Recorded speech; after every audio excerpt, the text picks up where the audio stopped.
y'all? Man, we about to talk about this. We got a few things to talk about today. Got a couple different topics that we want to cover. But one of the ones I want to cover is this 154 Africa podcast. I've been observing them for a while. We've done shows on them, and we see that they keep drumming up this. They're being divisive. They're being very divisive. Divisive. They're very, very, very divisive. And what I want to do is just give an overall assessment. They haven't been around for a long time, but what we're going to do is we're going to backtrack and talk about previous episodes. I'm not going to play too much of their audio. They like to send out strikes. I know because they sent out 3 different warnings to me, this particular podcast specifically. So we're going to talk about them. And we're also going to talk about some other news too. We're going to talk about some other news too. But I want to really get into it. In the meantime, welcome everybody. How y'all doing? Let me know y'all good. Press the number 1 in the chat to let me know that you're good. In the meantime, what I'm going to do is I'm going to put, we know that we are having our, let me see here. Let me know y'all good. We are having our raffle, no purchase necessary giveaway. The link is in the description. We are having that to where this, I'm going to sign a copy of this. It's a framed mat. It's a canvas, but it's framed. A framed Black American Music Family Tree. This is for Black Music Month. This one's framed, and I'm going to sign somewhere over here. I'm going to sign. And this is going to be given out to somebody. The $10 donation gets you 1 ticket. $25 donation gets you 3. 50 gets you 10, and 25 gets you 100. Or no purchase necessary. Just email me. You will still get thrown in the raffle. All right. And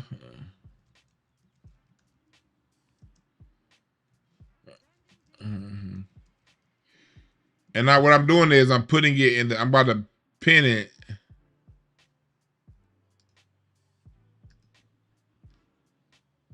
Let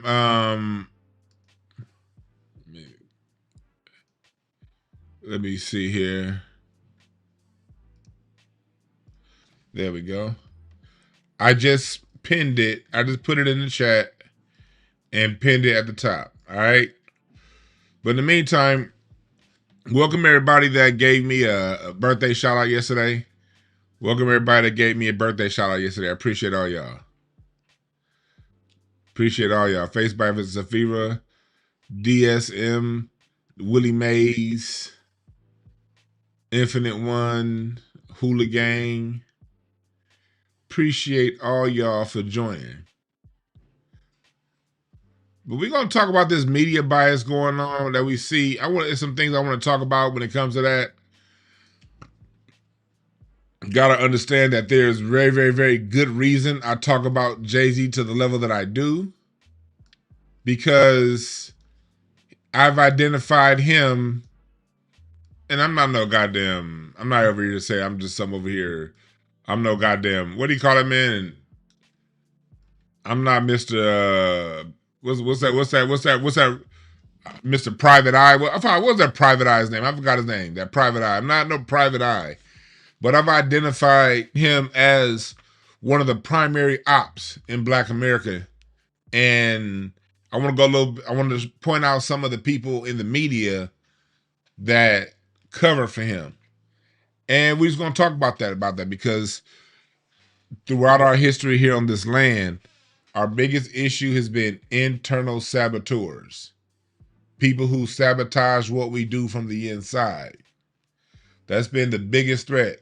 These meritorious manumission niggas. And Jay-Z is most definitely a meritorious motherfucker, if you dig what I'm saying. So I got some, I went digging through them Epstein file emails, and I found the actual email where they pointed out how much of a rat he is and why these people must not ever be celebrated, ever. And they should never be pushed to the top of our great art forms. What's up, Cold Crush, Spider-Man? Appreciate the birthday wishes. Melanie the Beauty. But first, let's get into this this situation going on with the One Africa podcast. The One Africa podcast, as those of you know who've been watching this channel, they have been doing, it's, for those you don't know, it's a podcast on YouTube. It's a podcast on YouTube that I just had up. I literally just had their page up. I'm not here to hate on them. I encourage you to go and join their podcast if you like. They have a lot of interesting discussions. And these discussions tend to come back to us. What do I mean by us? I mean by these discussions tend to come back to Black America quite often, is what I'm saying. These discussions tend to come back to Black America quite often. Or they're talking about diaspora wars and, they're talking about different things, but it always comes back to us. And they play good cop, bad cop. The dude on the left, I don't know his name, he says some BS, and then Godfrey comes in and saves and plays the Captain Saver FBA, generally. And it seems to be this good cop, bad cop relationship between the two. And it seems as if they understand if they bring us up, they're going to get major views. And it's a smart strategy. I'm not even mad at the strategy because, yeah, you bring us up, you will get some views because we're going to put some attention on your ass. And before I dive deep into it, let me give one warning. I'm going to give one warning and I'm going to say it once. But to the people in the chat in the comment section, don't come around talking about something. Well, why are you paying attention? We should just ignore it and let them do what they gonna do. If that's your mindset, keep it to yourself. Okay? Us being silent while others talked and defamed our Black American heritage, our freedman heritage, our Negro heritage, our FBA heritage, our DOAS heritage. Being silent has done nothing constructive. We've been silent for 40, 50 years. Our silence don't stop them from bringing us up. Our silence don't make us morally superior. Our silence, let me tell you what silence is when somebody's throwing dirt in your name. Silence is complicity. If people are crapping on you, saying anything about you, and you're not saying anything back, then you're complicit. Same thing if I'm your friend and you know that person don't really mess with me like that, and they talking all kind of nonsense about me, and you don't say nothing, how are you my friend? Your silence means you complicit with them. Your silence means you agree.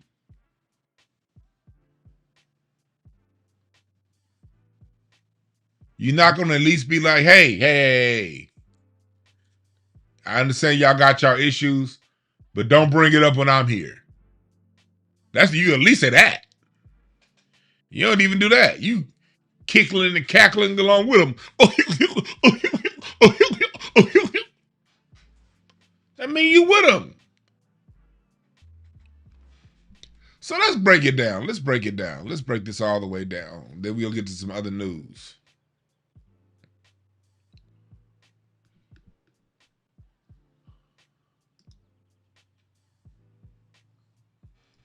Remember, they were the ones that had an episode on YouTube talking about FBA/ADOS versus Pan-Africanism, unity or division. Who remembers this episode right here? We covered it on this channel. Who remembers this? I'm going to play a few clips, and this was one of the issues that we had. I'm going to turn the screen off because they like to send out strikes. Immigrants, But here, listen to the dude on the left talking. That Black Americans, Black immigrants, we're one people. We have, yes, different struggles from different sides of the world, but all together we are united. So, you know, I hope that this discussion really helps to kind of end that. Yeah. And in some way, maybe in our lifetime, like we were able to see and experience a Black president like Barack Obama and the contributions for so many other Black Americans that we know about, so many Black immigrants who've made contributions. There is enough to go around everywhere for us to be together. That was one of the first things. He tried to make it seem as if Barack Obama was somehow a contribution to Black Americans. And he's trying to make it seem, bring this flat blackness in, like we've all contributed. And that's one of the main issues of delineation. We haven't all contributed, and that's the problem. The purpose for delineation is to get people who have not contributed to either start contributing or kick rocks. And nothing ever takes away from the idea that the Black Americans who built the foundation and this horrible history in America, that nothing takes away the Black foundation that built this country. No doubt. And so this conversation is to be additive. It's to be able to highlight that we are diverse in the way we are, in the way we think, in the way we are. The Black card, gone away. This idea that there is only a monolith of being Black should be gone away because we're so many, just like we vary in height and idea. This idea that there's only a monolith of Black should go away. This the flat blackness thing. Let's deal with that Black part, because they talk about that in another podcast that they had done. This whole idea of, let's break this down to a fundamental level. Yes, the idea of Black is a social construct, just like white. But in the United States of America, that's a social construct that's dictated by law. And generally, when people come to this country that are new here, they always are the first one to say, I know Black. I'm Caribbean, I'm Jamaican, I'm Nigerian, I'm Ghanaian, I'm South African, I Dominica, I Cuban, I Trinidadian. That's generally what y'all have always told us when we tell y'all Black, right? There's only a push to be included in Black. First, when Trump got in office. Two, when we delineate. When we started our delineation, that's the first time y'all be like, no, we Black too. We Black too. We Black too. Now, where's that energy, homie? So this dude has said a lot of crazy shit. Has been that slave owners utilize that mind trick to be able to say, hey, we need them to keep going. So this is him talking about, if you're working 13, 15, 16, 17, 18 hours, y'all lazy. I'm going to keep saying and keep. This is him trying to talk about the stereotypes and trying to placate to Black people. Well, I'm going to sit to my gun. I'm not going to go all the way through it because, again, they like sending out strikes. But y'all remember this video. We covered it on this channel about 3 or 4 months ago. This is a whole world where, you don't have any white people in this movie. Not even the office manager? Where's the white guy? And they were talking in this whole episode. It was basically to bring in a flat blackness and to minimize the greatness of Black Americans and to really call us crazy for thinking for even delineating. That's what they were talking about. Like something wrong with these guys for delineating. You had this other episode right here, what they have with and they were talking about Tyler on this one. And her not wanting to be Black. And there was more flat blackness in this episode. Yeah, you know, I will say to this. Americans it is. Yeah, to Americans, but you know, it's such an American syndrome because I remember that whole that identify as that. Yeah. I feel like in South Africa there's a whole race of people that identify as that. Yeah. It's weird. Yeah, you know, I will say to this. Americans it is. Yeah, to Americans, but you know, it's such an American syndrome because I remember that whole Tyler thing came out. I was kind of bothered by that because I was like, well, how dare you impose your system and belief based off of how she grew up in a totally different country, and then to try to cancel her or whatever for using the term color. Like, for example, just in generation. This is him making an excuse for Tyler when she was talking about blackness. Remember, black, white, that is a social construct of the United States of America. And he's in America, in the United States, trying to talk to us about our categorizations. It's like always pointing and wagging the finger at Black people. This podcast has been this is long before David Oyelowo. David Oyelowo was just did last week. We're going through other past podcasts. Who remembers this episode right here? Well, we appreciate that. We appreciate it, but African Americans have always been hardworking. But no, African Americans have been hardworking, but I don't know. But opportunity. What about the appreciation of the hard work for the immigrants who came to this country and worked hard? But here's the thing is, this is the part that really bothers. What about the appreciation for the hard work of immigrants? This was the episode that got me aware of this podcast. When he was talking about Akbar, talking about what about the appreciation of immigrants. And I'm like, how dare you? How dare you when we working our asses off to rebuild a country to rebuild societies that we built before that this country destroyed. We done built, got destroyed, rebuilt, got destroyed, rebuilt, got destroyed, and we're in the middle of another modern destruction by name of gentrification. We as Black Americans in the middle of all of this have to deal with some African dude coming here talking about some, why don't we appreciate Africa? Who remembers all this? This is long before. The thing is the civil rights reason why Koreans can come here like shit. Black people fought every single, and people go. There were Black Wall Streets, saw opportunities. There were this whole myth of African Americans not seeing opportunity. They did see opportunity, but there you go. I didn't get that. There was another part of that video that I'm not gonna go and play too much of it. But y'all see this? Y'all see this? You see how our internal politics stay in their mind. This podcast is a problem.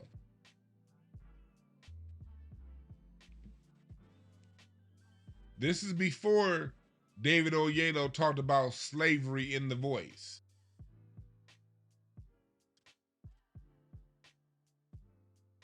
Additional Black. But it proliferates. Yeah, it does. It proliferates. You look at what is happening with nationalism, you know, the rise of the Reform Party in the UK. You look at why we have some of the political circumstances we have here in America. It starts like this. It starts with people feeling empowered and gathering around negativity that gives them some kind of identity. This is the conversation, mind you. Godfrey's in on this conversation, the one that likes to play good cop, bad cop. He's in on the conversation. Even look at the title. David Oyelowo on FBA versus Africans. And he's trying to basically say it's what's been used to divide people. Out of all of the clips I've seen from this show, I've never heard them talk about what they do to divide the diaspora. I have not heard them talk one time about what they did, how they treat Black Americans, and how they treat other people from the Caribbean, from Africa and the Caribbean.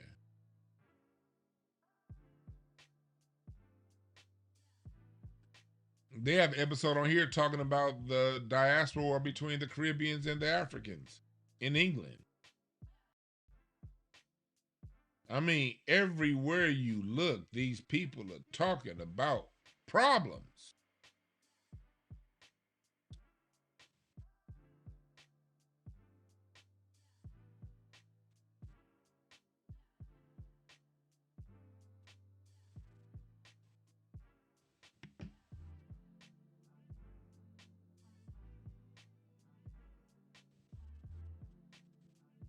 That's a problem. And then the other day, I saw that they were recently signed to a deal. Let's look at this deal that they signed. Management from 3.0 Labs has signed 154 Africa, the media platform and podcast led by American Ninja Warrior host Akbar Juba Jabba and Godfrey Dracula and Gooba Jabba co-own 154 Africa in conjunction with Heather Pink and Christian CJ Deere, with all four serving as producers on the podcast show, which celebrates the 54 countries in Africa, one story at a time. Well, if y'all represent the 54 countries in Africa, one story at a time, how in the hell do you have much time to talk about us?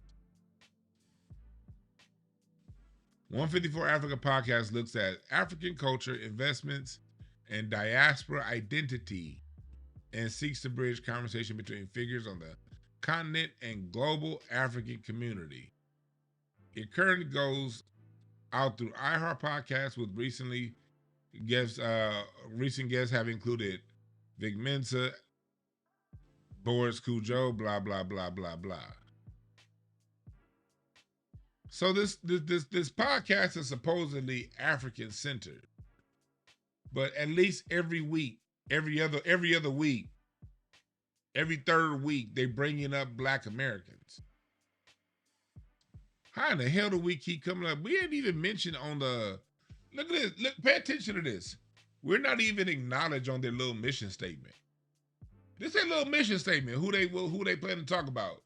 We're not even acknowledged on, it doesn't say 154 Africa exists to bring the African diaspora and the diaspora of Black American together. It don't say that. They literally talking about bringing only each other together. What question?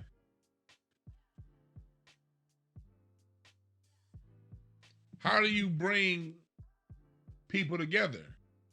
What's one of the most effective tools in bringing people together? I'll tell you an effective tool on bringing people together. A centralized hate for an obvious group. That's how Europe came together. That's the only way Arabs and Christians work together. That's how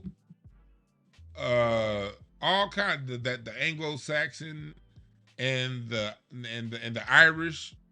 That's how the Saxons and the Irish. That's how they came together. Saxons and Irish hate each other, but they don't mind each other if there's a centralized hatred against Black people. Spaniards and Frenchmen hate each other, at war for hundreds of years. But if they're going to go in on some melanated folks, they can come together real fast. A centralized hatred of one group is the easiest way to bring groups together. That's why Black people, Black Americans, we've had such a hard issue with coming together, because we really don't hate nobody like that. Even with all the stuff that white society has done, most black people don't hate them, and never going to find a way to hate them.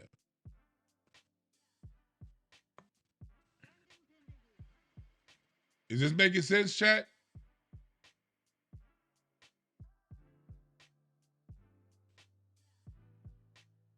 Chat, is this making sense? What's up, Francis? What's up, Rashawn and Devin? But does this make sense? Lady Hotep, this makes sense?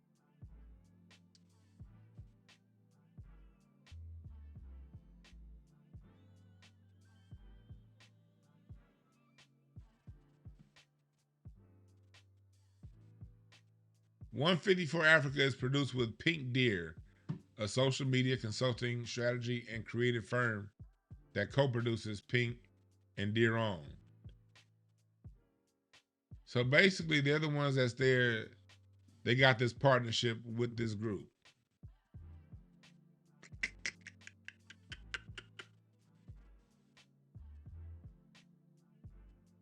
But let's go deeper. Because in the title, I say this is good. Why is this good? This is why I think it's good.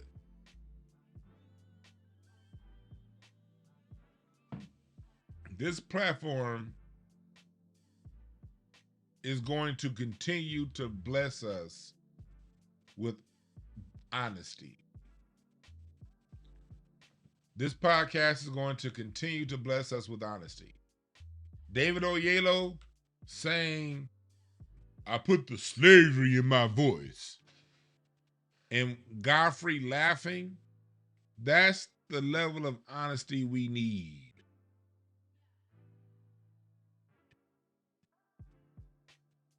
We need that honesty.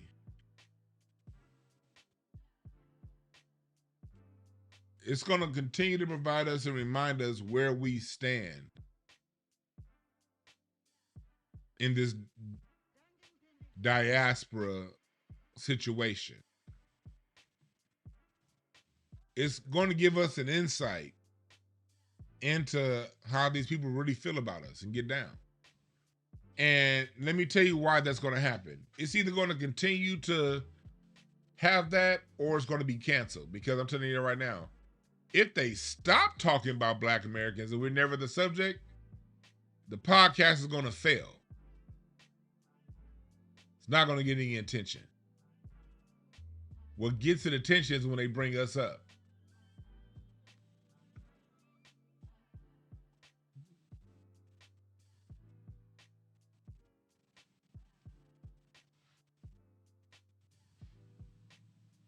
Not going to get any attention. What gets it attention is when they bring us up. Who just at my door?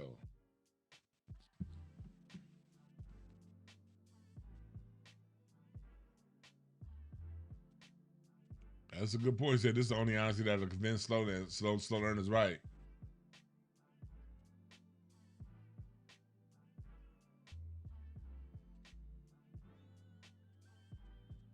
Yeah, there's a lot of people that are slow out there.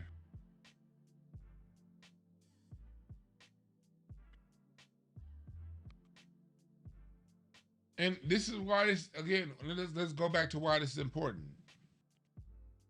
If we play in basketball, if we're in the finals, if De'Aaron Fox is playing the point guard role the way a point guard should be played, controlling the tempo, not jacking up threes when you're up by 29 points. You saw what happened with the Spurs. The Knicks didn't beat the Spurs. The Spurs beat themselves, and the Knicks took advantage. And salute to the Knicks for taking advantage. But the Spurs had and this, of course, going to be somebody in the comments, you just hating. Well, the Spurs had a double-digit lead in all 5 games, but only held the lead one time. Down to the point they had a 29-point lead at one point. But they had a double-digit lead all 5 games.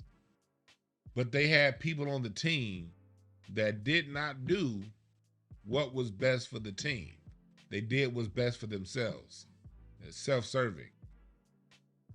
So being up by 1, instead of pulling back and getting fouled, you go for the layup and you miss it. Technically you're fouled, but they're not going to call that.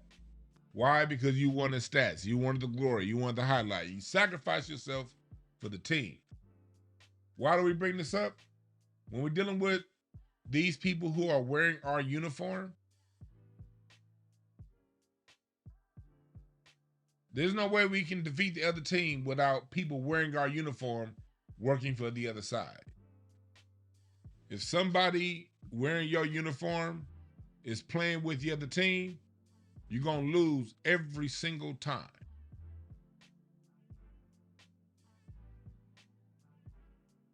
You are going to lose every single time when the people who are supposed to be on your team are actually playing for the other team. So that's the answer to all you people out there be like, well, why are you talking about it? We don't need to delineate what we need to do. What we need to do. What we need to do is just come together. What we need to do. What we need to do. Need to do. What we need to do is vote some niggas up off the island. That's what we need to do.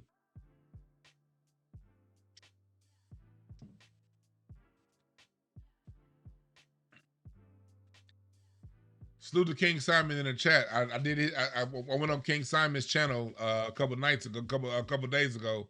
Had a great time. I love going on King Simon's channel. Like, King Simon is a very valuable resource.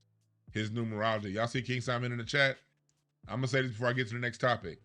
I always thank King Simon for, y'all love my card readings, but King Simon, what got me really on track with getting on YouTube and being consistent on YouTube and everything that I do was a numerology appointment I had with King Simon, where he read my numbers and really highlighted my direction.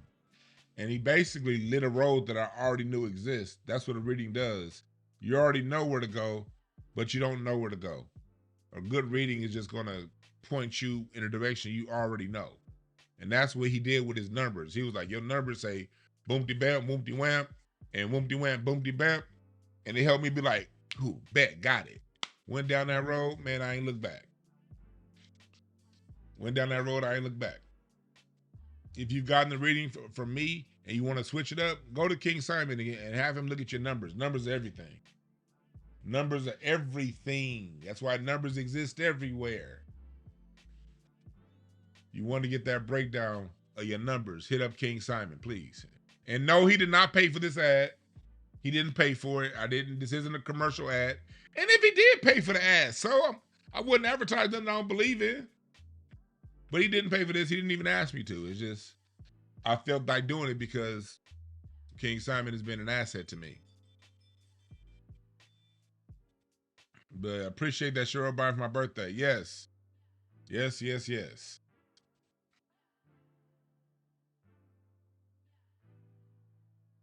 Yes, yes, yes. But speaking of like this, so it's good that we have these conversations. It's good that we listen in on these conversations. It's like what Ice Cube said. Here's what they think about you. You want to always be there. Like, you don't really hear us. There's like right now, I'm gonna get to the Jay-Z topic next, but I'm still in my my book. I really wanted it to. I finished my book, but I'm in my second rewrite. I've rewritten it once. Now I'm rewriting it again. Like, I'm in my second rewrite of my book. 250 years of Black American music.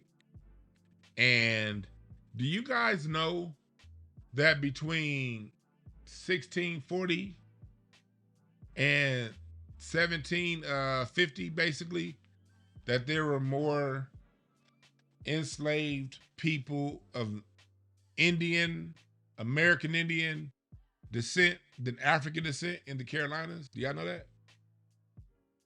Yeah. What people don't understand is in the Americas, one of the biggest slave trading ports was out of Charleston, South Carolina. And there was the Pequot War, the Yamasee Wars, and different Indian wars. The side that lost, they would sell them off into slavery, either to Jamaica, Barbados, Bahamas, or to Northern America. They would buy the slaves in New England and New York from Carolina. And that was a much bigger slave trade than the African slave trade because it was cheaper. And a lot of people who were prisoners of war in America got sent to Jamaica. They don't talk about that. They always want to get this one-way flow to Africa. When you had over 50,000 people who were classified as Indians here in the United States of America that were sold into slavery in the Bahamas, in Jamaica, and Barbados, and also sold to other plantations from the south to the north. And enslaved people in the north got sold from plantations in the north to the south. These are all facts.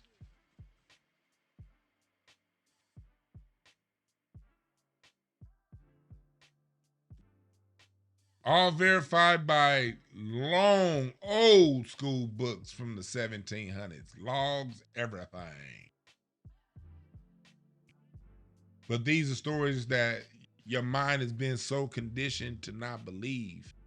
And, you know, we don't even understand that it wasn't until when the late 1700s classifications, before we even get to the point of being called the United States of America, they started classifying both Indians and Africans as Negroes.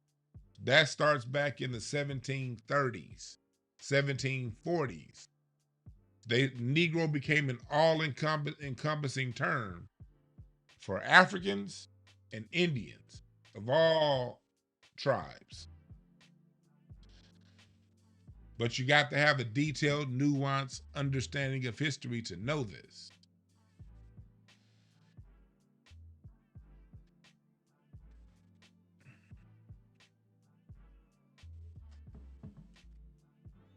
And when it comes down to it, these podcasts like this, they won't give you that sort of detail and nuance. And they call you crazy.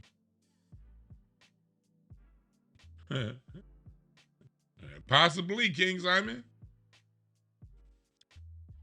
And it's everybody's coming out. Just look at the end of the 1776 when the American Revolution popped off. There were wars. There was the American Revolution that started in 1776. The Patriots versus the Loyalists. And at the same time, there was a civil war that broke up amongst the Iroquois Confederacy tribes. The Mohawk, the Iroquois, the Algonquin tribes in the upper Northeast. They were at civil war at the same time the United States and Britain were at civil war. These wars were going on simultaneously. Okay? And the sides that chose to side with Britain, when those wars were, when they were, the losers would get sold to Britain, would get put in British custody. The losers of these Indian wars would get sold to the British, and the British would send them down to their colonies in the Bahamas and Jamaica. And to the tune of roughly 30,000 is the estimate that got sent from Massachusetts, New York, the whole region, Massachusetts, New York, Pennsylvania, the upper Northeast area. Over 30,000 got sent from there to the Bahamas and Jamaica from the British side of the Civil War. It's very open history. You just have to look it up. It's not hard to find. This shit's on the first page of the book when you open it. You just gotta open the book. Appreciate the donations to my foundation. I appreciate y'all. When y'all donate to my foundation, it allows me to work on what I do. documenting the history, and not do other things.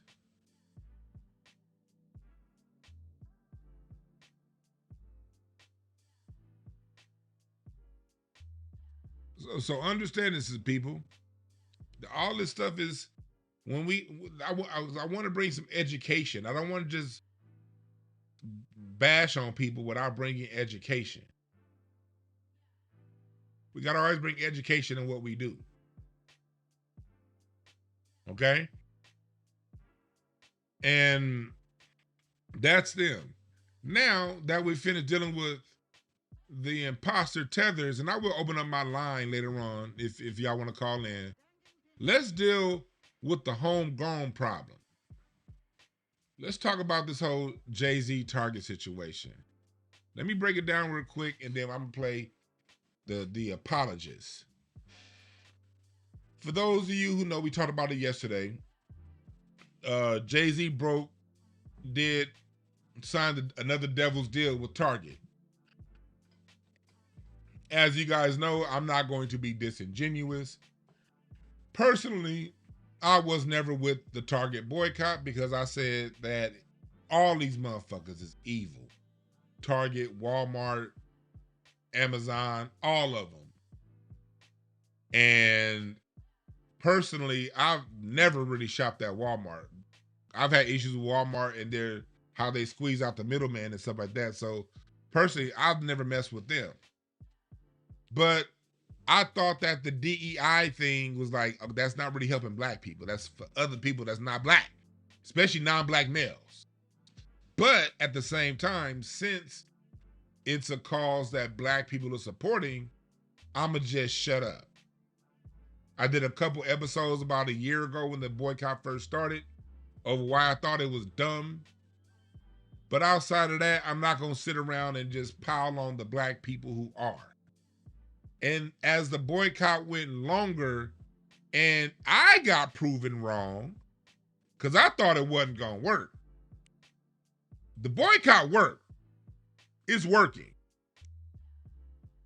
Between their stock price falling, between the Target CEO getting reshuffled around, it's working.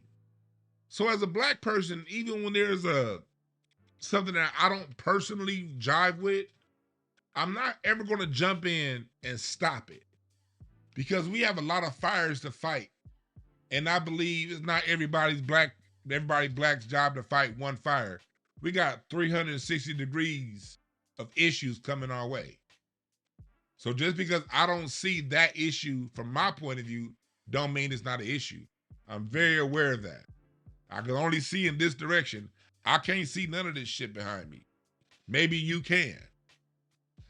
I can't. But I've always believed, okay, there's something that's organizing and is working. Stay out of the way. The least you can do as a black person, just if you see other black people making some progress or some kind of headway, just stay out their way. I think it's stupid because I think DEI is stupid. But I'm at least shut up and stay out the way.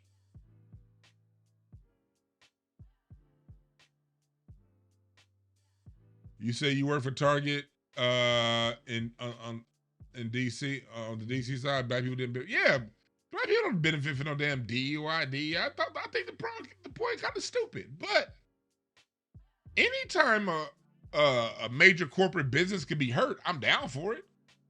Shit, I'm with the shits. I'm always down for the power structure getting a kick in the ass. You dig what I'm saying? Even if I may not be throwing a kick in the ass because I'm busy over here doing something else. But if you kicking them in the ass, I'm a support. Like, keep on kicking them in the ass. At the end of the day, it's a corporation. Fuck them. That's how I am. But Jay-Z has been consistently a problem in Black America. The Barclays Center. We're done kneeling. And then this here.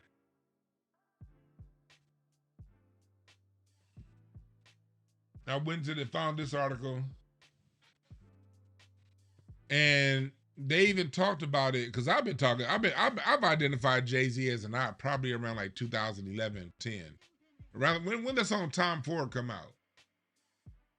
I saw it with the Brooklyn Nets, but when that song Tom Ford came out, and then when I saw how much or how little he sold his stake in the New Jersey in the Brooklyn Nets for, I said, oh, he op. He cashed out less than $500,000 when he sold his stake, according to reports.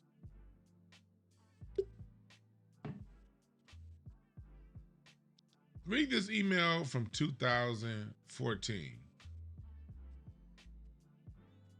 Y'all want to read it? Y'all want to read it? Read along with me? Who wants to read this email along with me from Jess Staley? Let's make it bigger. Let's make it bigger.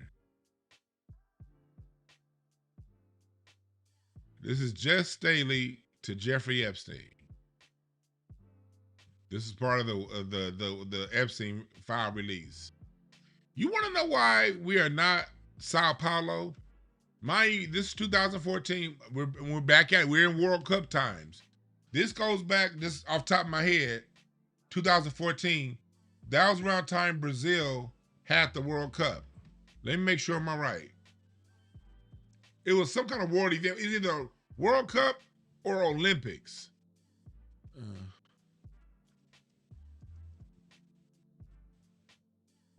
2016, that's what it was. 2016 Olympics was in Brazil. It was around that time, just before that, when they were building up for the Rio de Janeiro Olympics, there was anarchy in the streets of Brazil. People were throwing things. People were burning things down. Brazil was really turned up around this time because Brazil, they saw all these Olympic stadiums being built, but there was nothing but abject poverty throughout those favelas. But to hear all these mega stadiums being built for the Olympics. So the people got in the street and they fought back. The people of Brazil fought back. And Just Staley's emailing Jeffrey Epstein saying, do you want to know why we are not Sao Paulo? Watch the TV. Watch the TV ads on the Super Bowl. It's all about hip blacks in hip cars with white women. Boom. All it takes is put a shiny chain on a black person, put that monkey in a car, and watch the rest of you dumb niggas follow along. They understand this.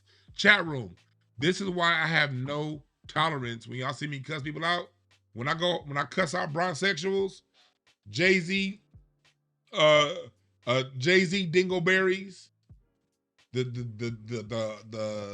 OV hoes, and men who buy into cultive personalities are some of the most dangerous black men we can get. Because a man that abdicates his own manhood and puts his manhood into the manhood of an entertainer is no good to the rest of us. Not saying you can't like these people. You should like whoever you like. Bump their music, watch their games, buy their jerseys. Enjoy yourself because they're entertainers. You have to enjoy yourself. And if an entertainer, a musician, a basketball player is doing something that makes you that you enjoy, continue to enjoy yourself. But when you become a personality hoe, you are dangerous. And this is why you're dangerous. Let's keep reading. The group that should be in the streets has been bought off by Jay-Z.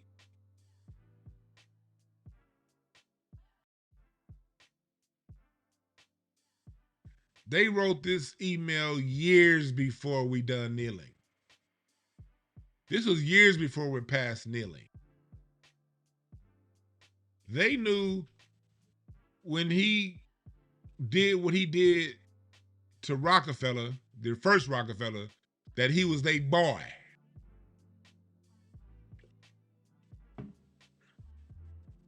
I stay on this topic because people, not y'all in the chat, but people get caught up. And going back to what I said before, Jay-Z is complete FBA. Yes, he is. Yes, the hell he is. We've been dealing with these kind of internal Negroes for 400 years. That's why I call him W.B. Du Bois. Did y'all see this image that I made of Jay-Z? Press number 1 if you saw this image that I made of Jay-Z. Mr. W.E.B. Du Bois. Because he's a Du Boy. I've been saying this stuff. Jay-Z is a Du Boy of white supremacy. When they need to get the niggas in line, they call they Du Boy.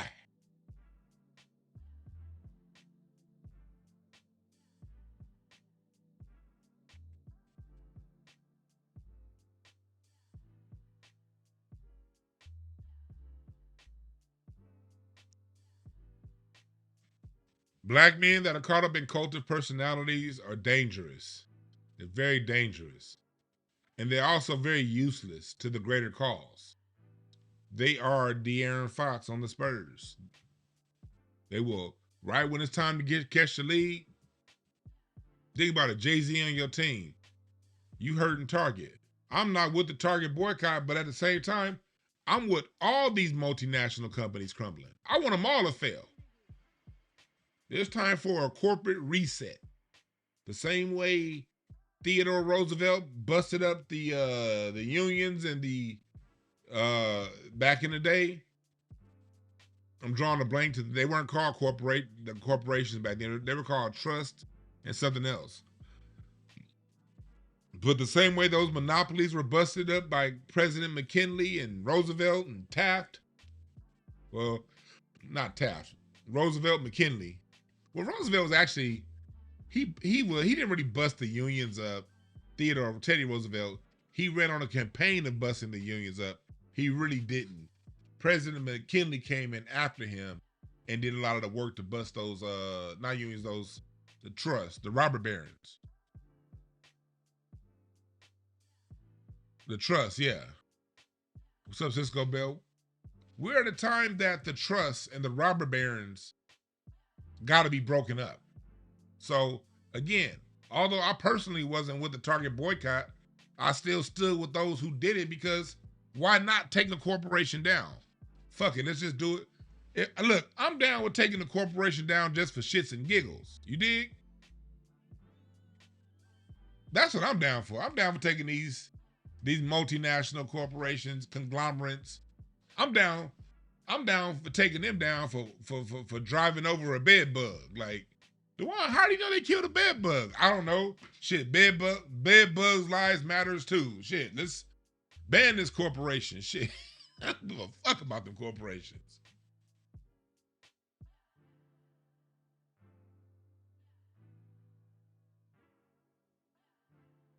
But we're at a time that the robber barons got to be broken up.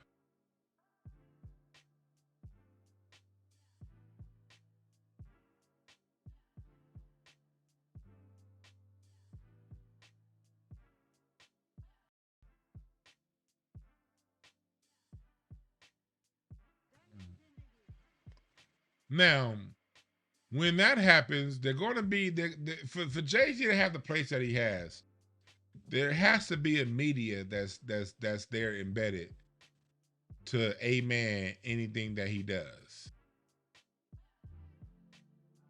Let's listen to this argument from Charlemagne,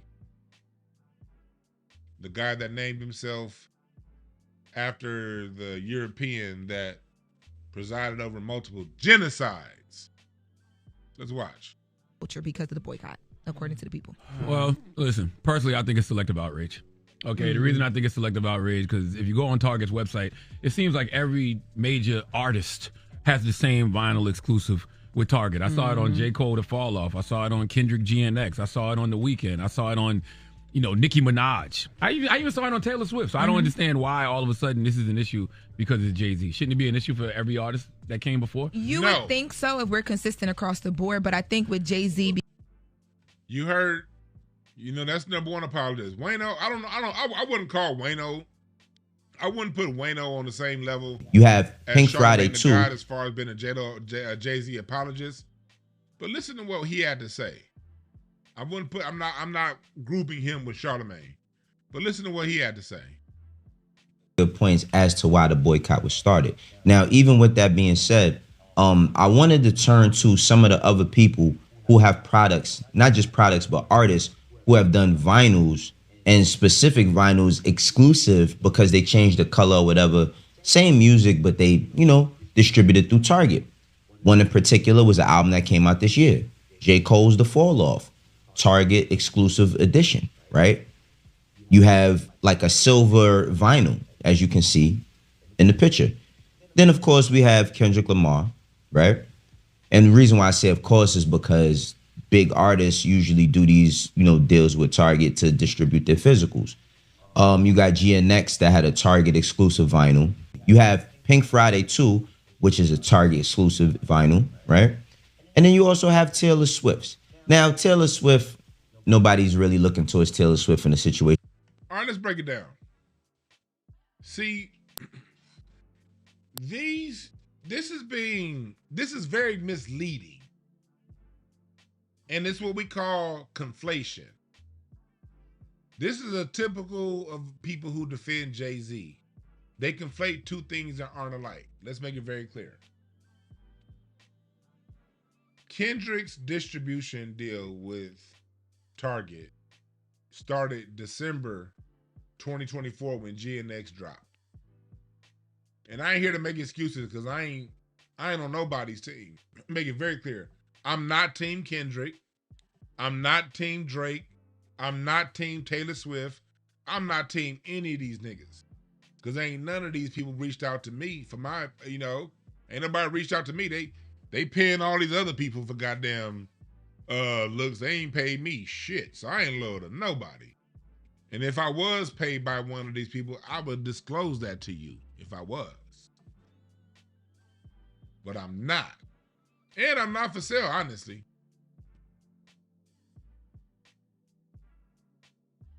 So I don't have a dog in this fight. They all can kiss my ass personally. Every single body that I'm talking about. Or we could all come together and sing Kumbaya and Kumbaya. I don't care. But what I'm saying is this. The Target boycott started March 2025. Kendrick's distribution of GNX started December 2024, before the boycott. Let's take it even further.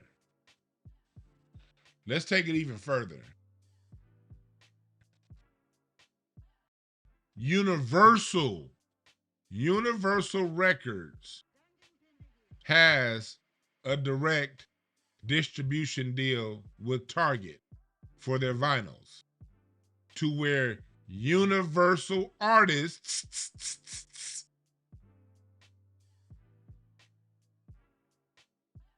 get their stuff distributed in Target.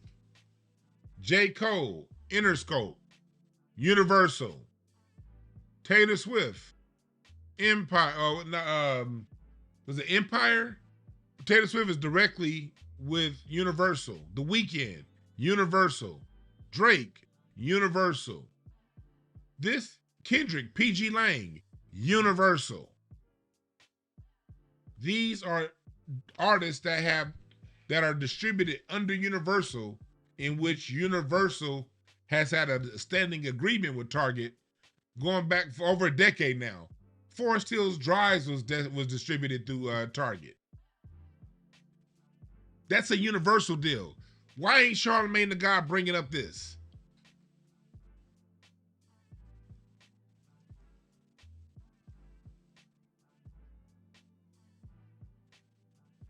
Huh?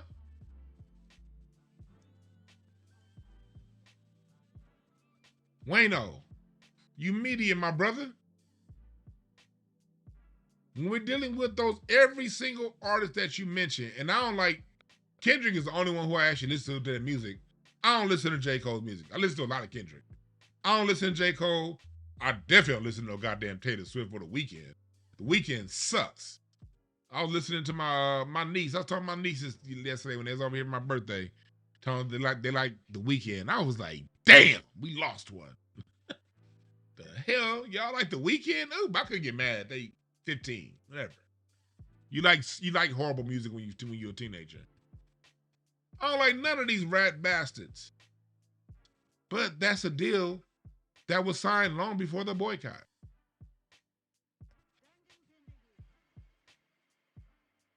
What did Jay-Z do? Jay-Z is with Rock Nation, Live Nation. Rock Nation is not a part of the Universal Music Group. Anything Jay-Z was not touching anything that Kendrick, J. Cole, Taylor Swift, The Weeknd, that's all a deal that Universal Records signed for their top artists. That's Universal Records. Rock Nation is its own separate entity than Universal Records. They got their own thing going on.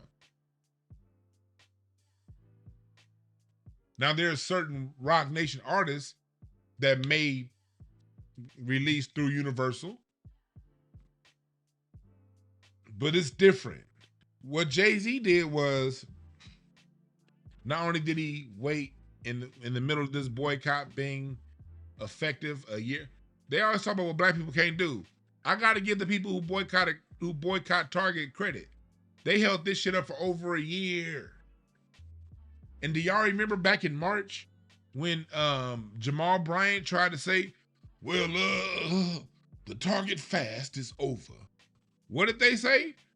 Them ladies got up and said, no, the hell it ain't. And they made Jamal Bryant apologize. Al Sharpton couldn't stop this. Target went to Al Sharpton and Jamal Bryant, and them niggas couldn't do nothing. That's showing you it worked. Whether I agree with the boycott or not, it's working. It was working. So who do you go to? Who do you go to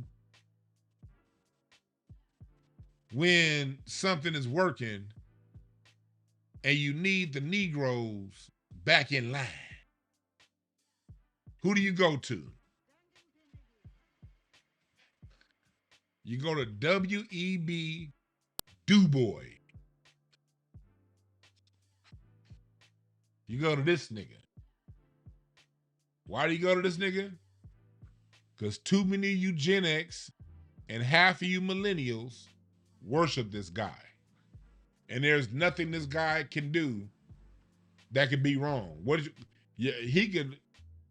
Jay-Z can throw his own mama in front of a New York subway and your dumb ass to say it was a chess move.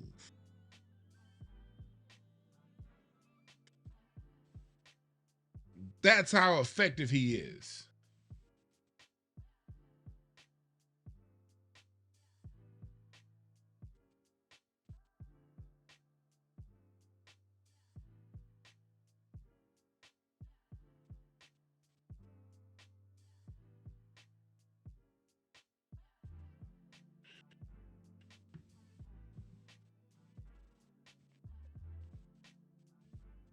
J-Rock said, I hope y'all can boycott Jackie Chan for a year. That's funny. He's like a boy.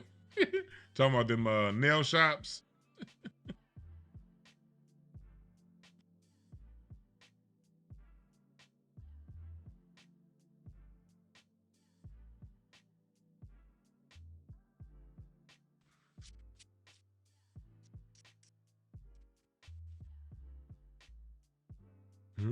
Let me see. I rather listen to Louis Jordan. Right.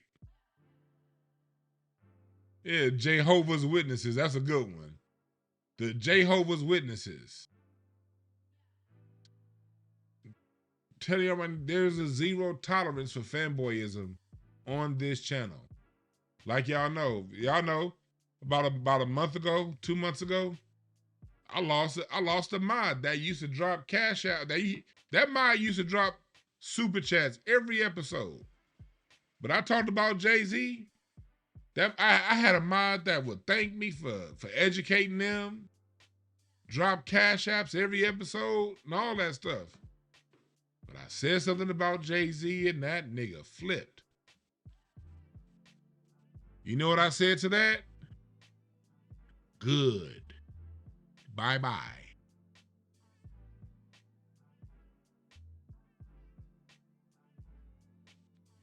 We don't have tolerance for adults to be fanboys of rappers. If you pass the age of 16, you shouldn't be a fanboy of anybody, honestly. If you're over 16.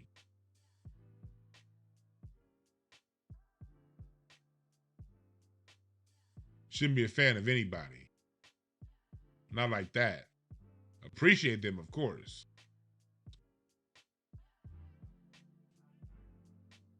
But all that extra shit, that gotta go.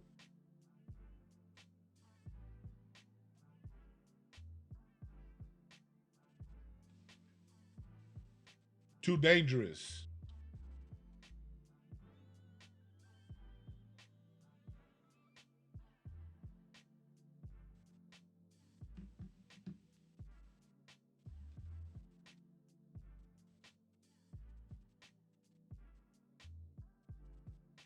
People like this are dangerous.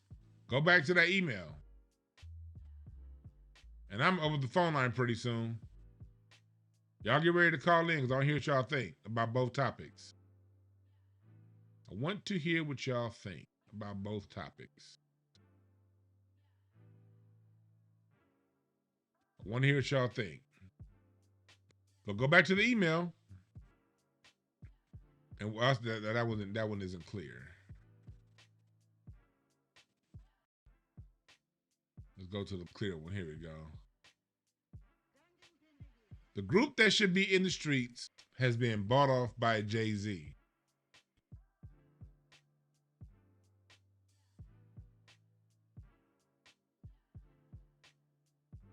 Y'all see that?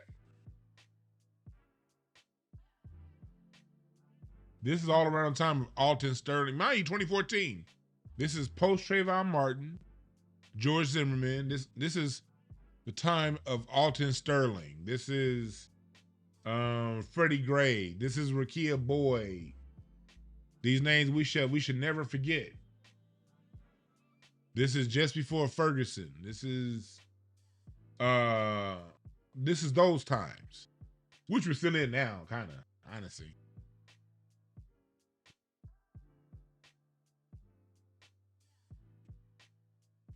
Appreciate that, Moonrise.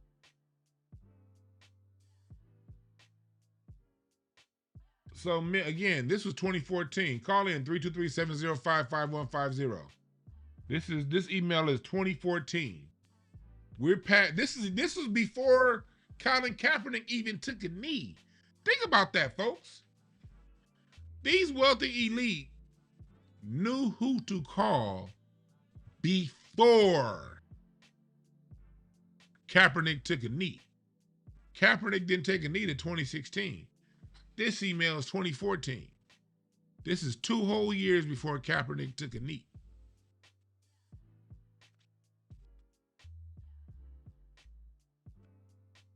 Tell me I'm wrong.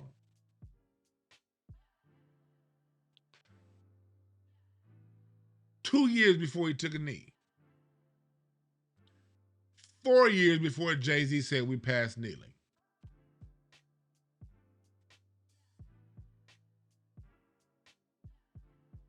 They already knew which Negro to call.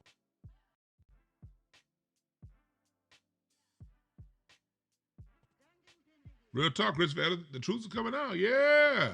Yeah, Chris. Yeah.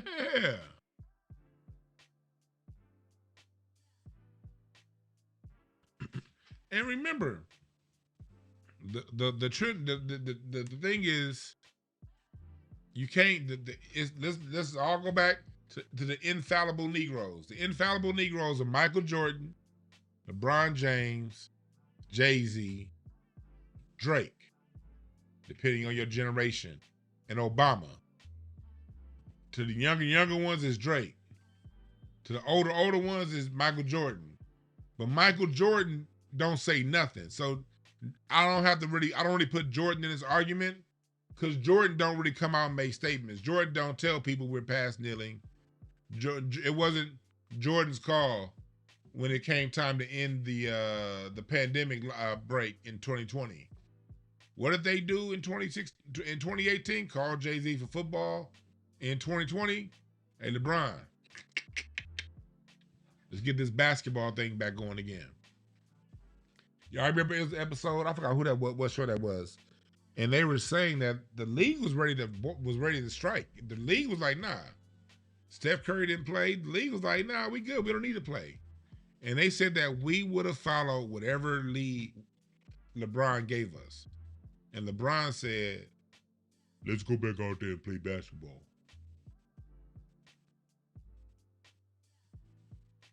I'm showing you how the powerful think versus how these niggas on podcasts think. Day-to-day niggas. Yeah, oh yeah, I forgot about Oprah. Thank you. Oprah's gotten less and less effective. Oprah's in the class. Oprah's in the class with Jesse Jackson and Al Sharpton. She's with them. She's grouped with them. She's that demographic. The Al Sharptons. The people still fooled by Al Sharpton and fooled by Oprah. Everyone else kind of like, but you still right though. Oprah is in that.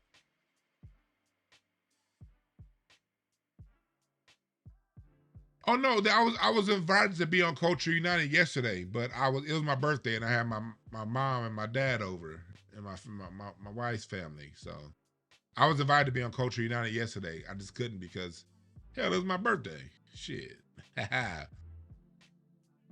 But I would like to go back on there with them people that was calling me crazy, Chris. Remember they was calling me a hater. I want everyone not to salute to Justin, but to all the other people and salute to y'all too. Everybody that's calling me a hater, I would love to have that same group that was on that podcast. Them same people when it was me against 4 on Culture United. I want me and them 4 to talk about this now. Was I right? Or was I right? What's up, caller? What's your name? Where you calling from? Hey, what's up, Dwann? This is Auntie Crusher, the one and only. Oh, what's up, my brother? I ain't heard from you in a minute. What's going on? Man, you know me slinging crappie and turning wrenches like I always do. Yes, sir. Hey, just wanted to give you a big birthday shout out. Man, Godfrey, Jay-Z, bro, we need to have this discussion about these single mom raised goofies, bro. I mean, they really, tethers is one thing, but when you combine the single mom aspect, it makes it worse. So that's just my opinion. Honestly, brother, I started to tread that territory about 2 years ago, and I got a lot of pushback because let me tell you the reason why, let me tell you the reason why I've tread lightly when it comes to that, but I 100% agree with you because I didn't want to offend the people because there's plenty of single mom raised brothers out there who figured it out. You know what I mean? And they doing it. Yeah, but we got to call spade a spade, bro. We got to call when the same. Look. I can take it. Look, I can take it. Go ahead. It's like when you see the same thing over and over again, like we picked up on the tethers and we start asking where your family's from. I'm starting to ask where your daddy at. Because for you to be that obsessed with another culture, I mean, when you got a whole bunch they have rape festivals and all that stuff going on over there. But we're topic number 1. And, I'm just linking the Godfrey and Jay-Z thing. I mean, when you have a dedicated black dad like we had that wasn't with the bullshit, you're going to come in a room already knowing what the deal is and you're not gonna be susceptible to all that negative nonsense. Like, I mean, when I hear, oh, I got more money than you, or I'm doing this, or I'm balling out of control, especially the early 2000s to like now, especially with Jay-Z, oh, your daddy wasn't there. Because why you talking about your money and all that? You sound like a broad talking about her purse. Yeah, I mean, it's just crazy. I just wanted to say that. I know you got other callers up here. My Spanish baby mama coming to get my car keys, so I already know I'm gonna get hit by that. But hey, my anchor baby on code, even though he on code though. But yeah, I fuck with y'all. You know what I'm saying? Happy birthday! Shout out, keep doing what you're doing. And oh yeah, fuck the Lakers, by the way. Hey, as long as, but as long as LeBron's there, I agree. You have a good we want you to keep. This is Ohio. We want you to keep LeBron in LA. No, we keep that energy. I saw the Lakers are renegotiating with LeBron. Fuck him. Now when he's gone, I'll be back. I'll cuss you out if you say that after LeBron leaves. But as long as he's there, no, I want to see. Oh, I just want to ask one thing. How you gonna feel when they raise his retired jersey in Staples? I ain't watching. How you gonna feel that? I knew it. But anyway, man, all right, man, great shit, man. You the truth, man. Keep talking that real shit, and fuck these goofies, man. All right, man. He brings up a good point, like about the single mom thing. I tread lightly because I know some real ones that had single moms, and at the same time, Larry Goodwell will tell you, me and Larry, I can't call a person a friend, but me and Larry know a mutual acquaintance person that had a present black father, and that nigga ain't shit. And he's a bigger hoe than most of these single mom raised dudes. So what that's not a blanket statement. But yeah. For a lot of brothers that were raised with a single mom, you have to know that there's something missing. And you gotta be willing to either through therapy, through conversations with people, understand that that's a blind spot. Not in all y'all, but in too many of y'all. That's a blind spot. And it's an emotional thing that, again, when it comes to my counseling, I've counseled over 500 families. I've seen this pattern of behavior over and over again. Like when they're talking, I'm gonna get right to you, caller. Like when they're talking about like LeBron, different like LeBron and the Kobe, and even LeBron's own agent even said it about not having a dad there. There's something that's missing. And especially when it comes down to the worshiping of these athletes. I know me personally, my personal story. My personal favorite all-time athlete is Magic Johnson. I love Magic. Magic could do no wrong. But when it came down to between Magic and my dad, fuck Magic Johnson. It was all about my dad. I remember when I was 7 years old playing basketball in the backyard, I thought my daddy could beat Magic in basketball. And when my dad was like, I was like, Daddy, you better than Magic. My dad looked at me and laughed and was like, man, Magic's a foot taller than me. And I remember really being genuinely disappointed. I was like 6. I was genuinely disappointed that when my dad said that Magic was a better basketball player than him. That's how much of a hero my dad is. And then, but I was like, my dad was also a black belt in karate. I was like, well, Magic might be able to beat my dad in basketball, but my dad would beat his ass in a fight, and I'd have walked around. But that's what happens when you have an active father. There's nothing an outside entertainer can do to replace that. And you cannot be a fanboy of some nigga that plays basketball when Pops is right there. And for those of you who didn't have that, my heart goes out to you because I don't know what life is like to not have that. Just understand that that area cannot be replaced by an athlete, a rapper, or an entertainer, okay? What's up, caller? What's your name? Where you calling from? I'm Titus. What's up, Dwann? What's up, Titus? How you doing, man? I've communicated with you a little bit on Instagram. I'm one of the classical musician guys. I saw what you did on Blind Tom. That was dope. Yes. Yeah. No, I was calling. First of all, I really like what you're doing. I like what you're doing, especially the music literacy stuff, man. That's really, really dope. But the one thing I wanted to bring up was like confusion is a tool of war, man. A lot of people don't know that. And what's really interesting is that like this has been used in the arts, whether it's hip hop, whether it's jazz, whether it's R&B. The arts is always used to bring confusion in because Jay-Z's objectively great at what he does, right? As far as a rapper is concerned, like when I can look at his freestyle on stage, I'm like, oh, that's dope, like the way he controls the stage and all that stuff. But at the same time, like people can be used to bring in confusion, to break up movements, or break up momentum in movements. And I even see that because I'm very close to a lot of people in the industry. I can't necessarily name names and stuff like that because we all intersect. But what is interesting is you can see these front people getting made in real time from like conservatory days, right? So you can see who's going to be those front people who are not necessarily who are doing quote unquote black art, right? But like you can see that they're not necessarily linking with black people like that. Yeah.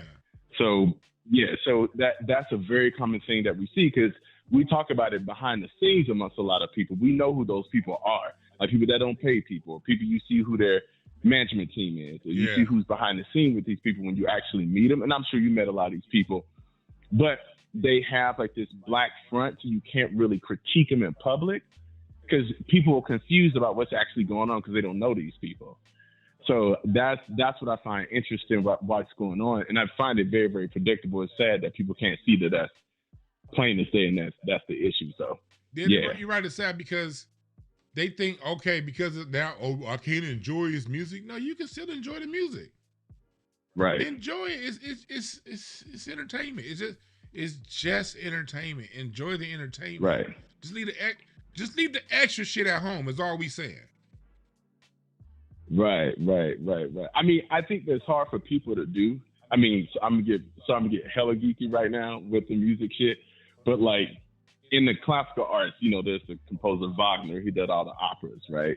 And what was really interesting about him that his music was highly entertaining and full of symbolism, but he put a lot of white supremacist stuff within the stuff was created, the kind of Western classical music culture that we have today, like this white classical music culture that was at the center of his art, right? But he like basically seduced people with how good he was with the art. Yeah. But through that seduction, he was able to then put in and indoctrinate people, which affected my art form for the next 100-something years. Right. So I think that even though it is, in fact, I agree that it's in fact entertaining, but as we know, music is incredibly seductive, which means that someone can, if they're really, really good at what they do, then they can put in whatever message they want to put into it, because people are emotionally moved by these people to the point that their natural response to you talking about that person is deep in their conviction. Like they're defending that person like a religion because it affects them on a subconscious level that they can't even control themselves emotionally how they respond when you talk about these people. Yeah. So that's why it's even hard to have a logical conversation with these people because they're embedded in their moral thinking. So they just respond. And I think what you bring into the game as far as breaking it down, man, that's needed, man, because I've been sitting back watching things, but it's very hard to see people who don't know crap about music, nothing about, like, can't even read anything, don't know anything about, like, the history of music, who are talking about music and, like, what's the functionality and tool of music, also the quality of music. That's what drives me absolutely insane. But I like that you bring in, like, real substance into the game, because I watch Culture United as well. I'm like, Dwann's over there giving the game, because a lot of us talk about what you're doing behind the scenes. That's why I was like, this brother's representing. So I appreciate what you're doing out there, man. I appreciate it, my brother. Thank you. Absolutely. Mm-hmm. Yeah, man, we got to educate. So it's education. We just got to educate. We got to educate each other. And we can't take it personal. And when I was talking earlier about single mother raised men, I'm not indicting single mothers. Look, we live in a system of white supremacy. It's the reason why black men were economically disenfranchised first in the 60s. It was to pull the families apart. That's how families get pulled apart, through economic disenfranchisement.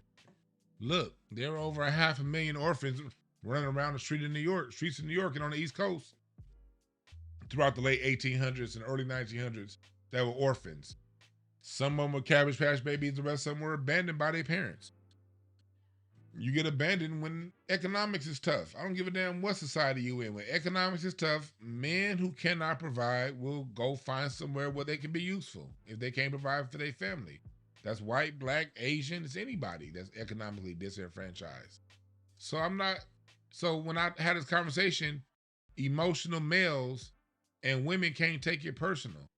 You guys are conditions of a system that was designed this way before you were born.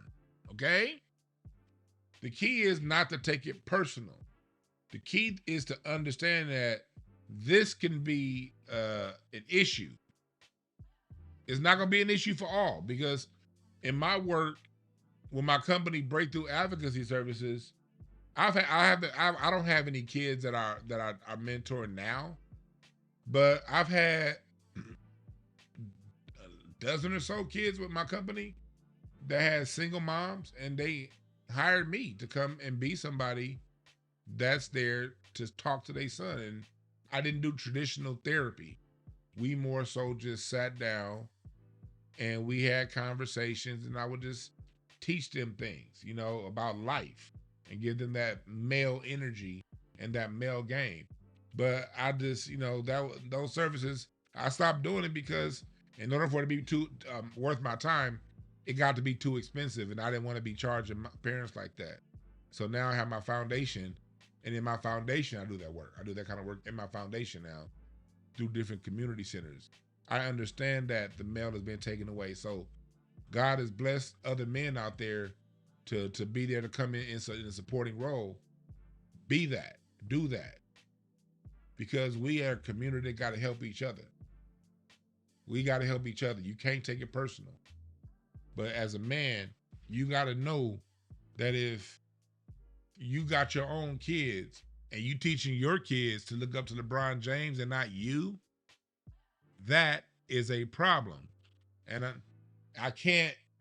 don't want to, it's like on one hand, you don't want to hurt nobody's feelings. But on the other hand, you got to be real. Because I'm going to have to grow up in a society with your little crumb snatcher. And I want to make sure that as I get older, the black children are more well-adjusted. Your kid coming into society with me one day, they're not going to be your kid. They're going to be your kid forever, but they're going to be the rest of the world's problem if you raise them on some punk ass shit like having your own kids look at LeBron James instead of you.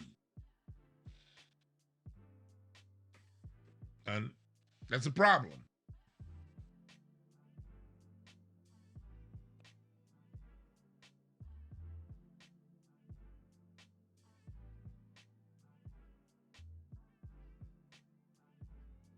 It's a major problem that we have in American society, period. But I'm concerned about the black folks.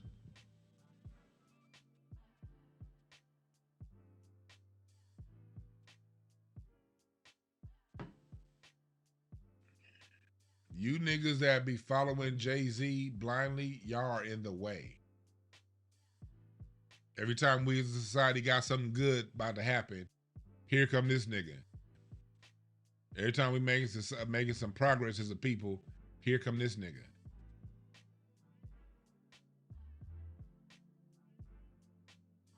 So how we gonna beat this? How we gonna beat this? Gonna leave it alone. I ain't buying no damn Reasonable Doubt vinyl. The hell for? The album was mid when it came out. What the hell I want to go spend $40 on 2 or 3 extra songs on a record? You want to listen to Reasonable Doubt? Play it on Spotify. Play it on iTunes. Play it on Tidal, which Jay-Z never owned.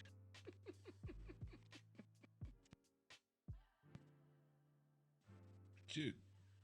Play Reasonable Doubt all day, every day and have a great time. But black folks gotta withdraw their support of Jay-Z. We have to get to the point to where society gotta handle its own issues without having some Negro get thrown out in the middle between society and everything else. So I'm supporting this nigga. He's no good for us at all. At all. I'm putting my foot in the ground and saying that. It ain't no, oh man, Jay-Z cool. No, the fuck he ain't. He's not cool. He's not. He's their do boy.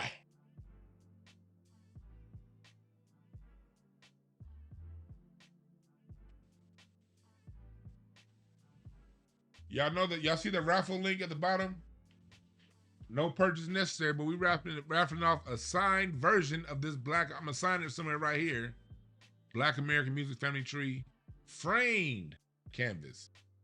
Y'all see how high quality this is? This is some high quality shit. That's getting raffled off at the end of the month. Live here on air.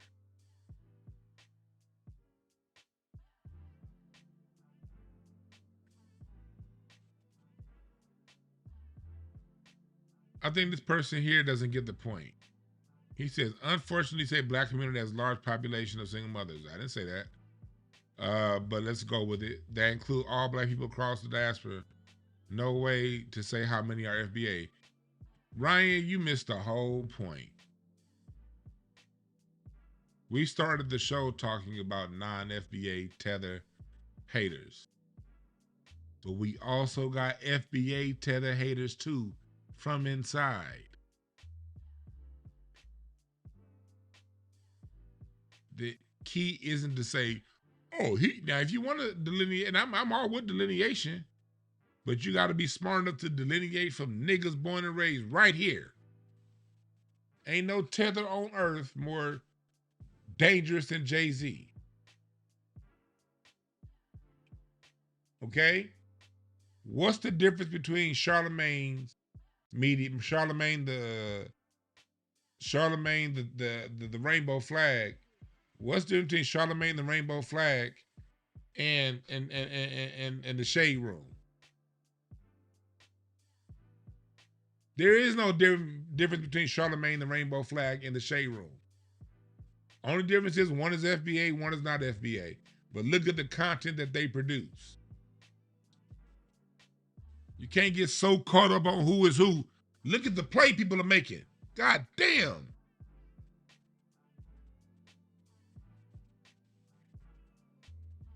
Pay attention to the play being run. The game changed. I mean, the game stays the same. People change. Times change. Location change. Context change. Rules change. But the game remains the same. And when the rules change, it's to benefit the game. When the context change, it's to benefit the game. When the people change, it's to benefit the game. If you focus on people, you're not going to see the game being played. And that's why you have so many black Americans that'll be like, delineate, but Jay-Z is cool. What the hell are you delineating for if he gonna be cool? You might as well stop delineating.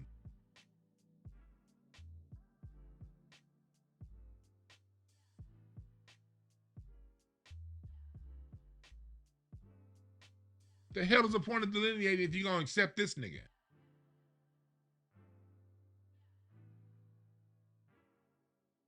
Thank you, 225 Girl. Critical thinking, right.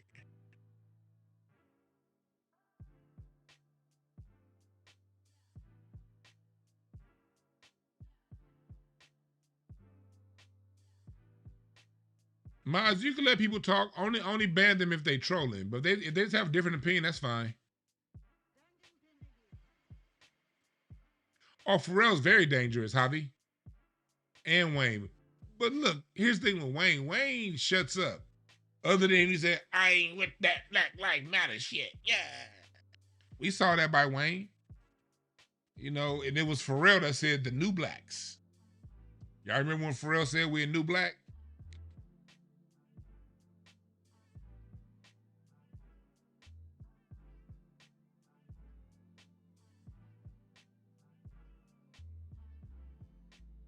Y'all remember that?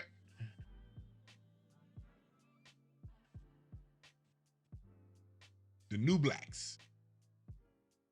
Nah, for real, homie.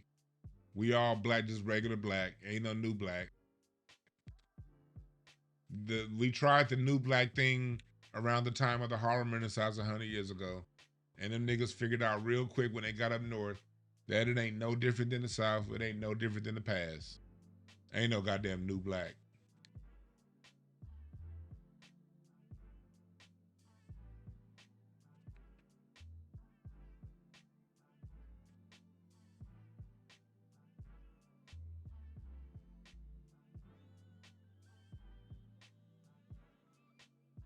Dexter said, "What has Jay-Z done? You might need to rewind, my brother. We went down the line.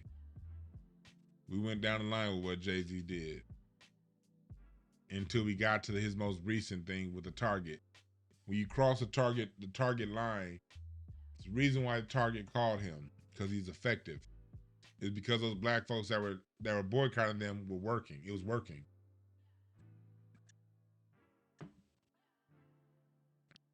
You're right, Christopher. Jay-Z says got the call right, but they not calling in. I was about to sign off. I'm waiting on somebody that supports Jay-Z. I'm waiting on somebody who think I'm wrong to call in. That's what I'm waiting on. I'm waiting on somebody who think I'm wrong to call in. That's what I'm waiting on. Go back to the email. The group that should be in the streets has been bought off by Jay-Z. They knew this 4 years before we done kneeling. They knew this 4 years before we passed kneeling. 2 years before hiring to work. 2 years before Colin Kaepernick's protest. They understood Jay-Z is the Negro that you call when the black people are on cold.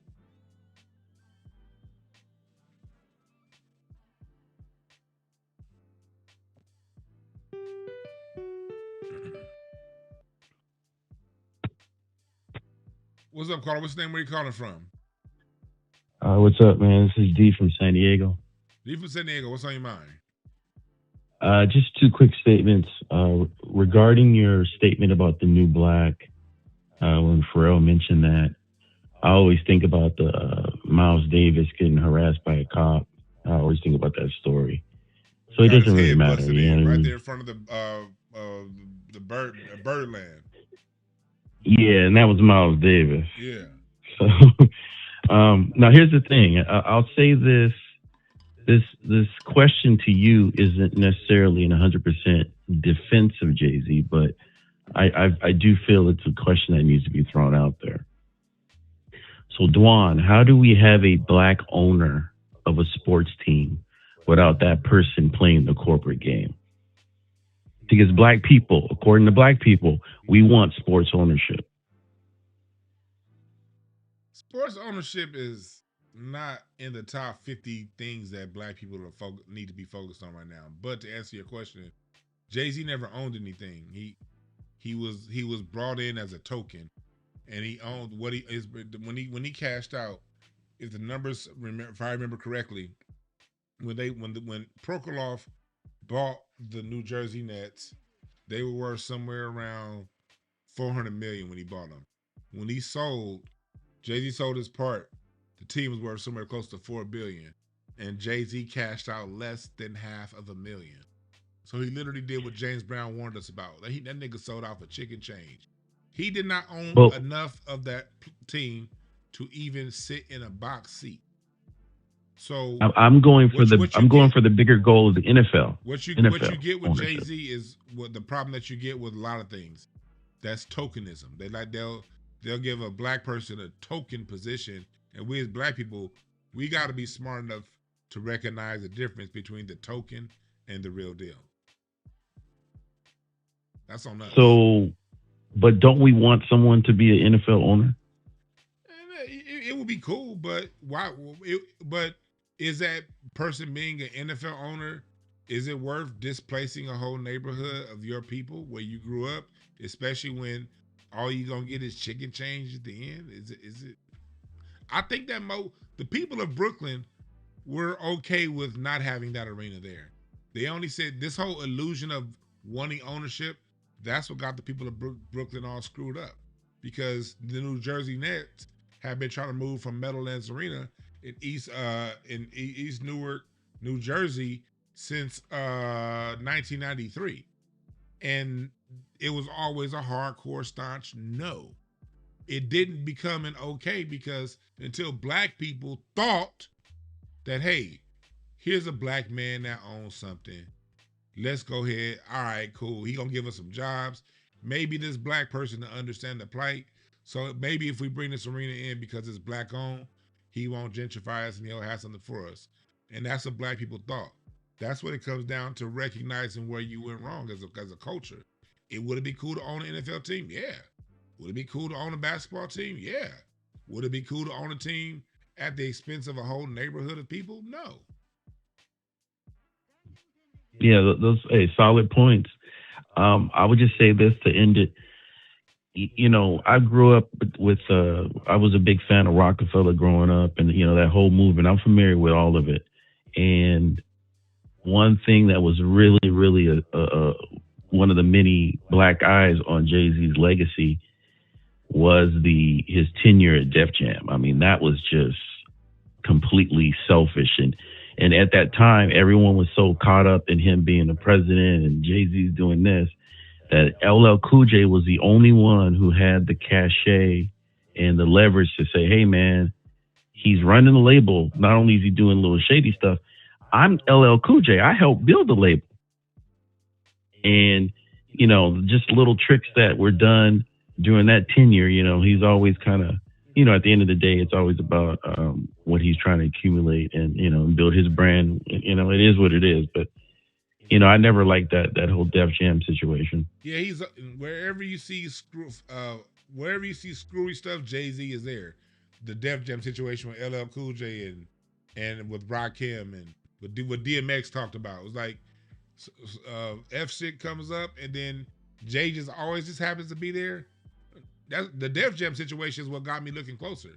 Before the Def Jam situation, I'd be the main one in the club when Jay-Z came on, you know, having a good time. But when I saw the Island Def Jam situation, that's what made me start paying attention.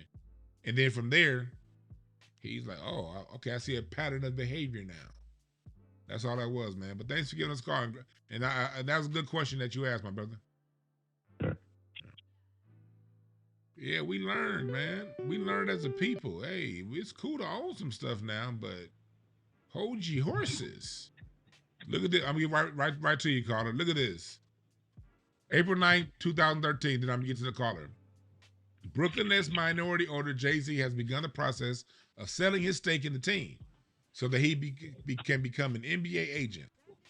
Dan Rovell tweeted that Jay-Z's 0.067%, that's 1/5, that's 1/15 of 1%.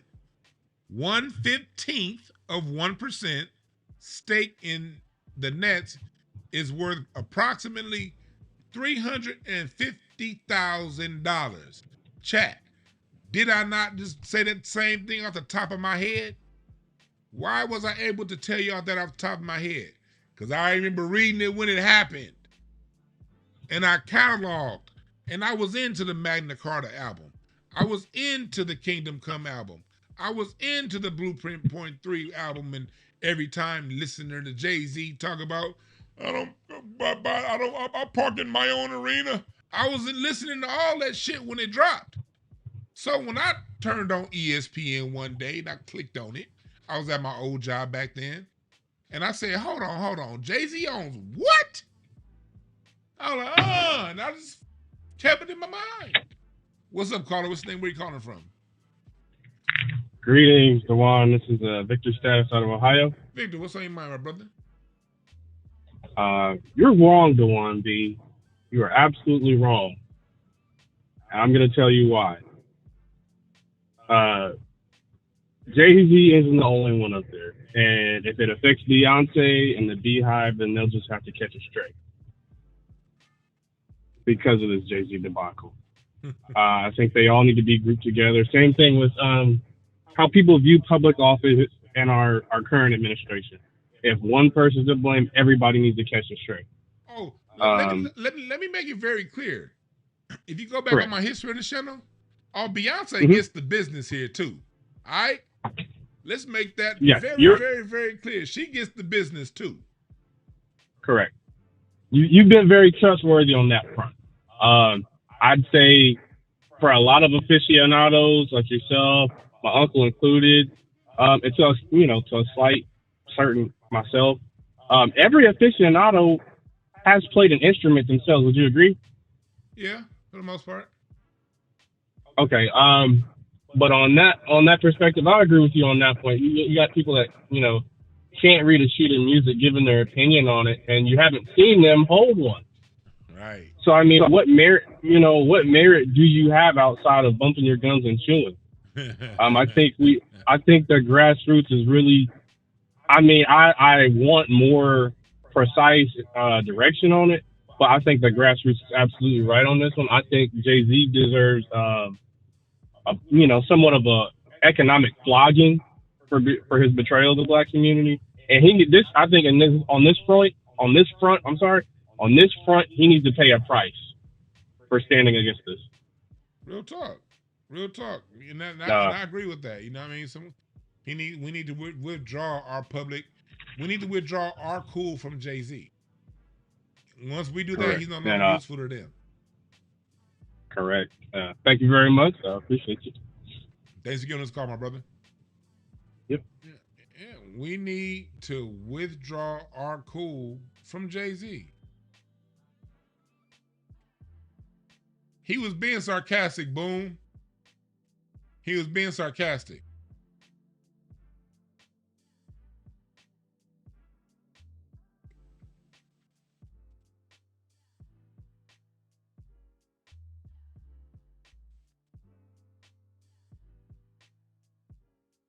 But as you see right here,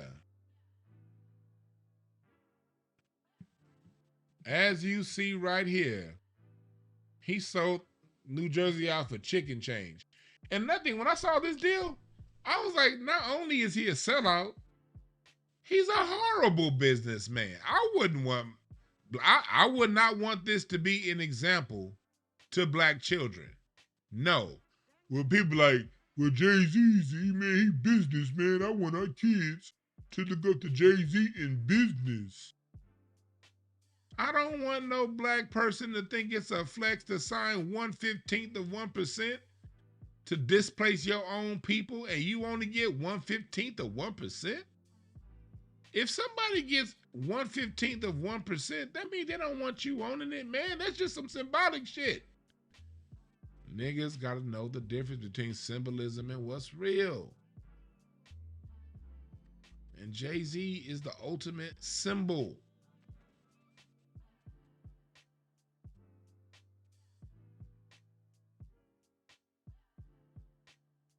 Boom said, I thought Hov owned at least 49%. Look, Boom, I thought that Hov owned at least 2%.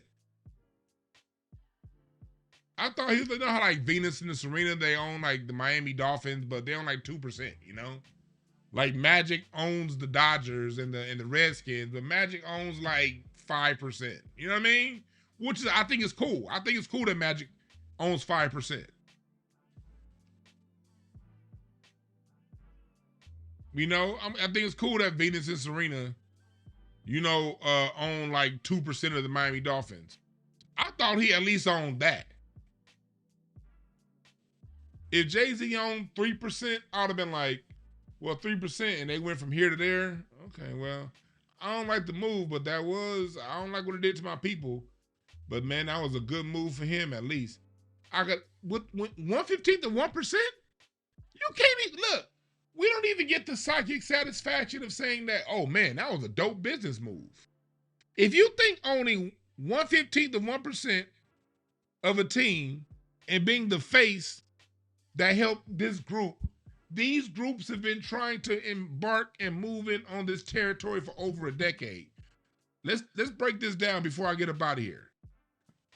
The group had been trying to move to Brooklyn since the early 90s, over a decade. You got this team that's been trying to get to Brooklyn for over a decade. They could not do it themselves. They had all the money in the world. They had all the political connections in the world. You can't tell me that they weren't paying off local politicians in New York to make it happen. And it still didn't work. It only worked when the citizens thought one of theirs owned it and would take care of them. That's literally the only reason why it works. So if I got a black kid and they have all of this in them, all of this cultural cachet, and they sell it for 1/15 of 1%, you's a fucking bozo.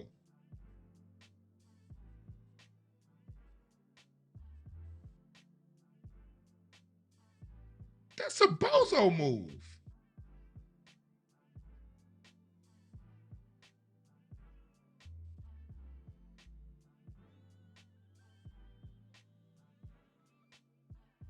I don't even get the satisfaction of saying, well, at least he made a shrewd business move. I don't even get that out of it. And yes, I do care about gentrification in Brooklyn, because gentrification in Brooklyn is gentrification in the Leimert Park. Gentrification in the Leimert Park is gentrification in the 3rd Ward in Houston. Gentrification in the 3rd Ward in Houston is gentrification of the black neighborhoods in Boston. The black neighborhoods in Boston gentrification is gentrification in South Central LA. So I got to issue anybody from any coast to help play a part into that. Because I see what's going on in my neighborhood. And I see these Cabbage Patch babies running through my neighborhood calling the police on us. So if they running through my neighborhood calling the police on us, I know they're doing it in Brooklyn too.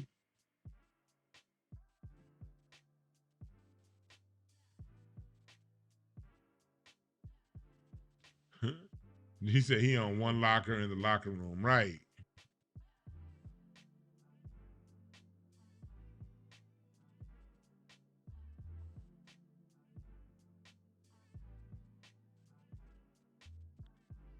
What's this person in the chat room said? Says some black Americans have always had an issue with Africans, but they act like they didn't. So what? Some people have issues with everybody. So what? The key is Africans are in the United States of America. Fall in line. I'm trying. I mean, people trying to justify, well, some black people had issues with Africans. Look, Africans are insignificant at the end of the day. We've been dealing with this issue with these Cabbage Patch babies for the last 400 years. That's our problem. You niggas come throwing yourself in the conversation just in the last 50 years. When my dad was born, wasn't none of you motherfuckers over here. Now y'all want to come talking about something. Well, the black Americans don't like us. The black Americans don't like us. So what, nigga, get over it. You know how many black Americans don't like other black Americans? Who the fuck is you? You think you just some hell of a nigga where, oh, upon the arrival, you're supposed to like me. You're supposed to like me because I just got here. Man, I don't like other niggas that are from here. And I got the right to not like other niggas that are from here. Who the fuck is you?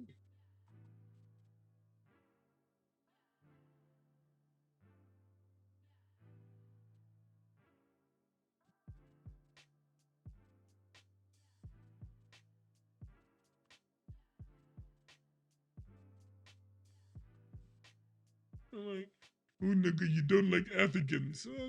Nigga, get over it then, shit.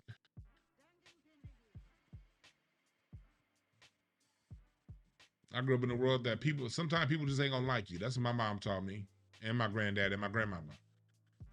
I remember I was a little kid, I'd be crying, Grandmama, other kids won't play with me. They don't like me. My grandmama be like, well, who the fuck are they? So?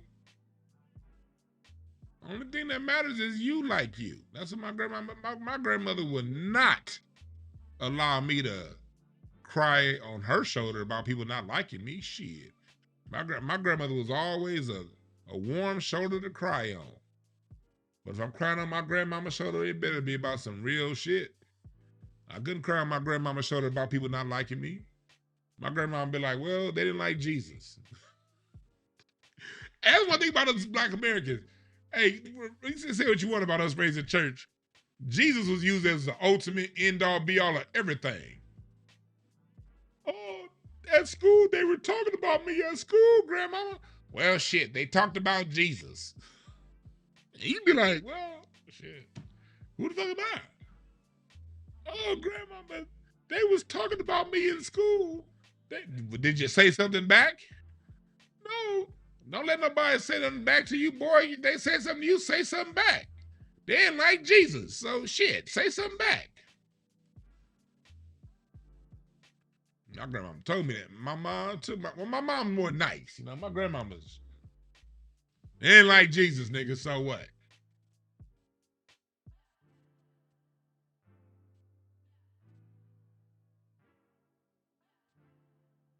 And then you'll get an African to come in. Oh, the black people call us African booty scratcher. They're wrong. Then y'all get to rolling your R's. They're wrong. The black Americans are wrong. They do not like us. They're wrong. Get over it.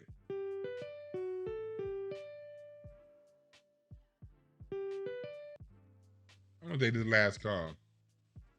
What's up, caller? What's the name? Where you calling from?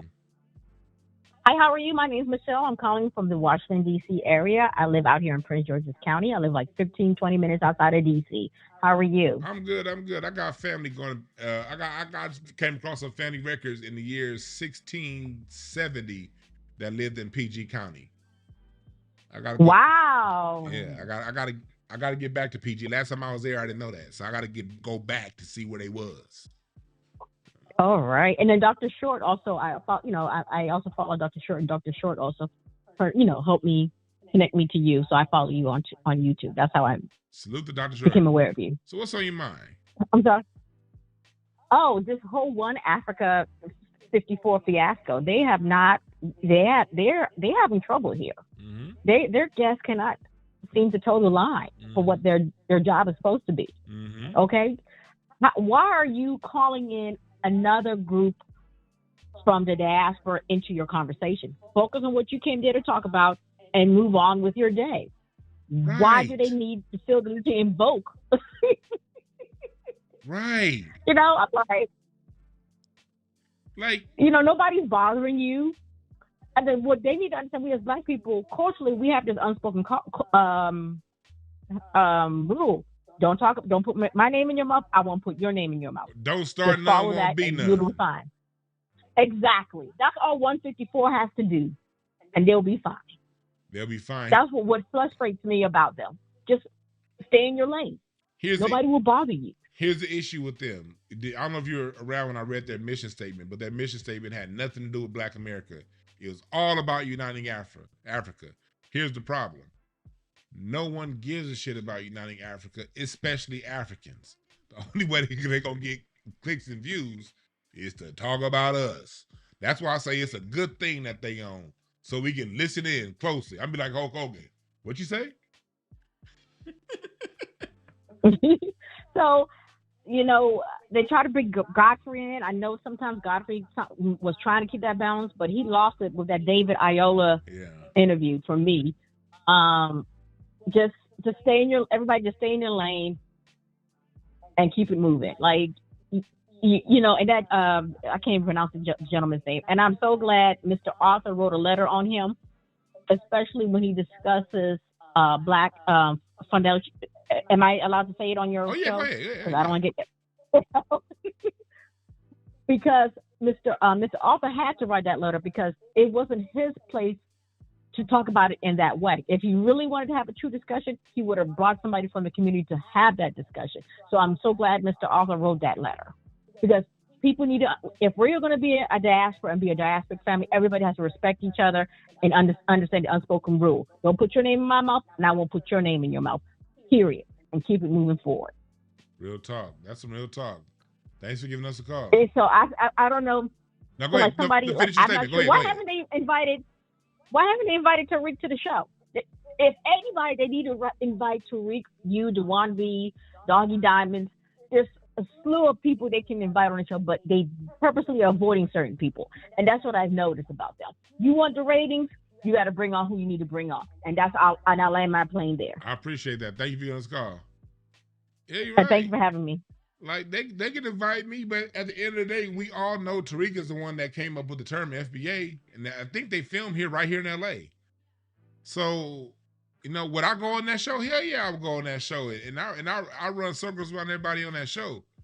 But it's not about me; it's about the bigger thing. If you're gonna be talking about FBA, if you're gonna be talking about Tariq indirectly, then invite Tariq on. Why not invite Tariq on? If you're going to be talking about him indirectly, you might as well go directly to the root and invite that man on directly. I'm sure he'd go and pay him his fees, honorarium, because that's going to get a whole lot of views. That's what I like. Y'all need to invite Tariq on and pay him his honorarium, because that shit's going to get like 500,000 views, and every single clip is going to get like 250, 300,000 every single clip. Do that. Shit, invite Black Alpha on. That'd be fun.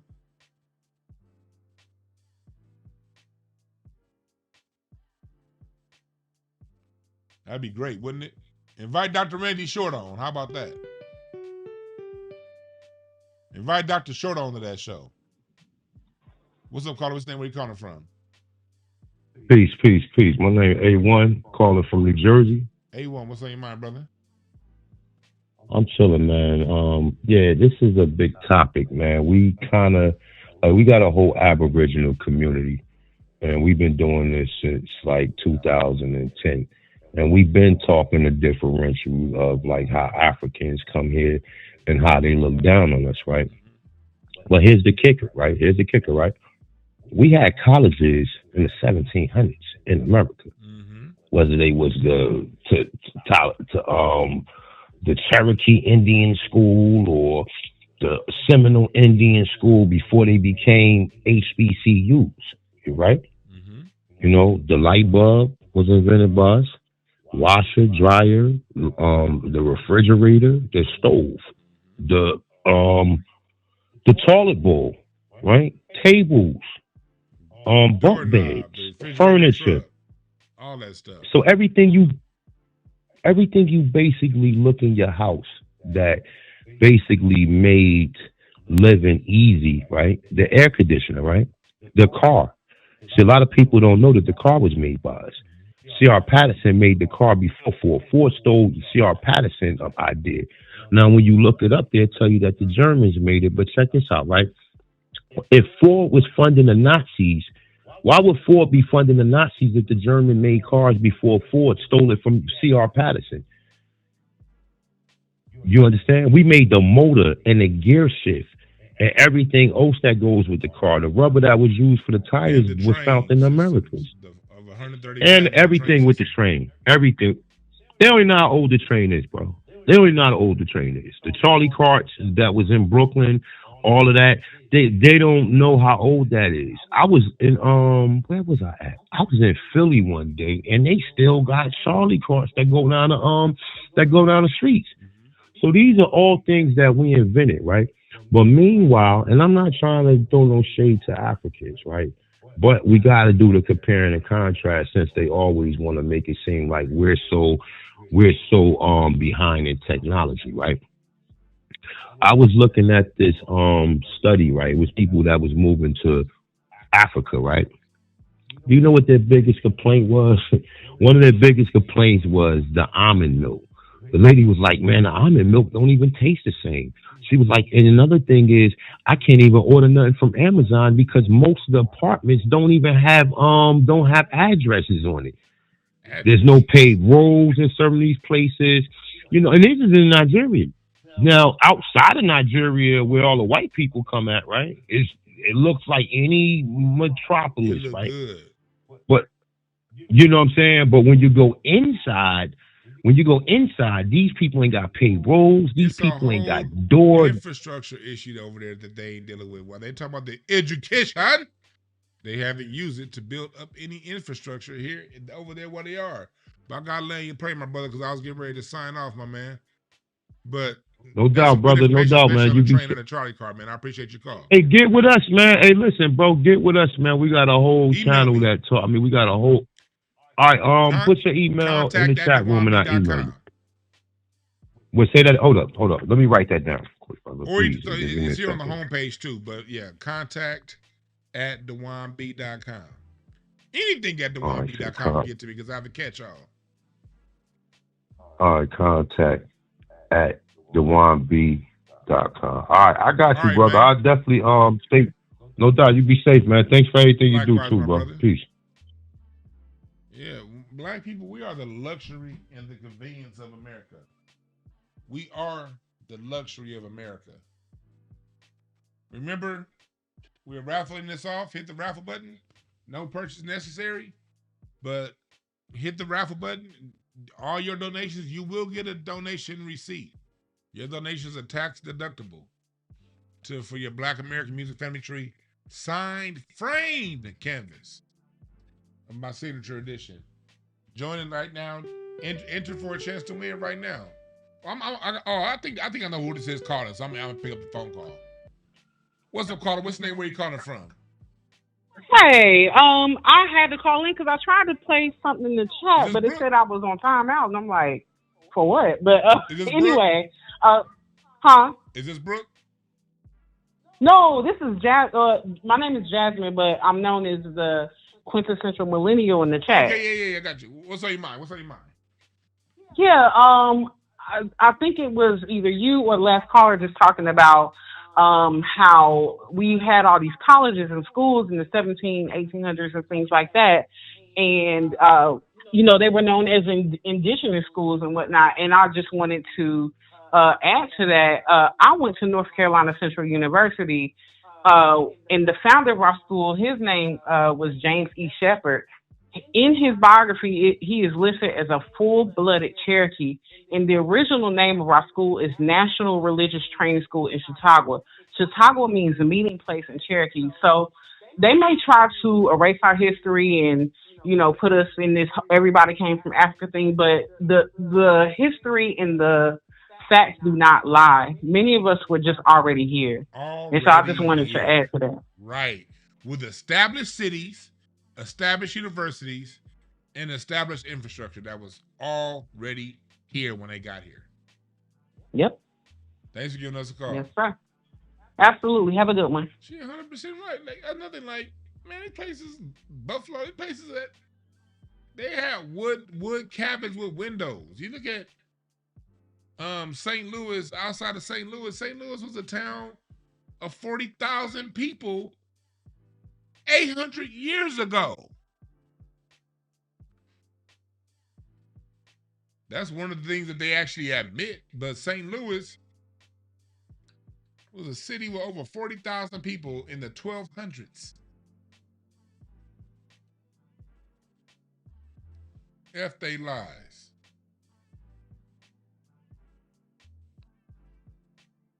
But thank y'all again for listening. We might do a late night live tonight, depending on how things going on. We're going to talk it up some more, all right?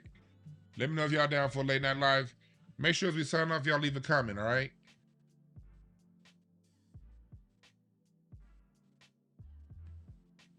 Make sure that y'all leave a comment after the video so that we can keep this up in the algorithm, all right? Thank y'all again for listening. Remember, there are no perfect messengers, only perfect messages for those willing to pick up the game. All right? Thank y'all again for listening. We out.